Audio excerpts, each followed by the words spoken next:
menyentuh kelamin tidak membatalkan wudhu. Naam, menyentuh kelamin ada dalilnya tidak menyentuh kelamin tidak membatalkan wudhu. Kemarin kita sudah sebutkan di antara hadisnya adalah huwa bid'atun minka.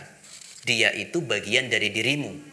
Maka ini tidak membatalkan ketika seorang menyentuh kelaminnya sendiri atau kelamin orang lain. Kalau kelamin binatang, mbek, tidak apa-apa, itu tidak najis ya. Punyanya mbek tidak. Yang menajiskan hanya punya manusia. Ya, manusia itu pun harus dengan syahwat ya. Kemarin kita membahas hal itu ya. Jadi memang ada hadis yang mengatakan idza massa zakarahu idza massa rajulun zakarahu atau kama qala, kalau seseorang menyentuh zakarnya falyatawadda, maka berwuduklah. Nah, di sini ada kompromi dengan hadis yang kedua tadi, yaitu huwa bid'atun minka, dia itu bagian darimu kata Nabi sallallahu alaihi wasallam, maka tidak najis.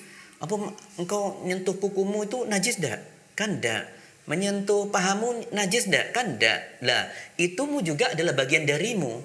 Maka itu juga tidak najis.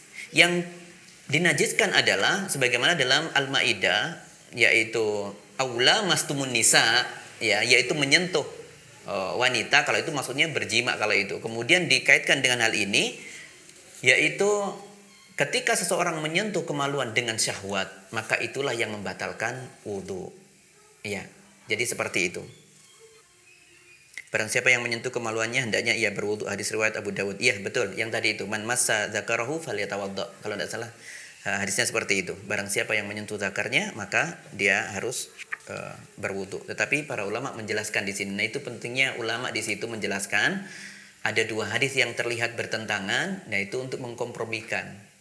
Ya, untuk mengkompromikan. Satunya kan mengatakan kalau menyentuh kemaluan laki atau perempuan, kemaluannya sendiri, kemaluan orang lain, ya, maka tidak perlu, bisa kita menyentuh kemaluan orang lain. Bisa ketika memandikan jenazah. Ya, memandikan jenazah. Memandikan kan juga harus menyentuh itu. Kita bersihkan kotoran-kotorannya. Ya. Oleh karenanya, bahkan orang yang memandikan jenazah pun itu tidak diperintah tidak dikatakan batal wudunya. Orang yang memandikan jenazah ada perintahnya falyaghtasil, untuk hendaknya mandi, itu hanya sesuatu yang disukai, bukan diperintahkan.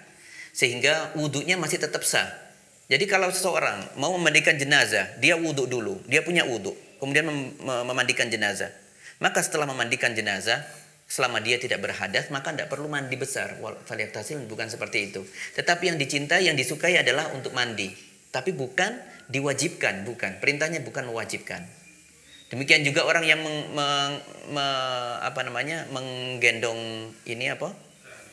keranda, itu perintahnya falyatawadda. Itu anjuran untuk berwudu. Bukan berarti menggendong keranda itu membatalkan wudu, enggak. Tidak ada. Ya, tidak ada. Nah, jadi seperti itu, wallahu taala a'lam bis-shawab.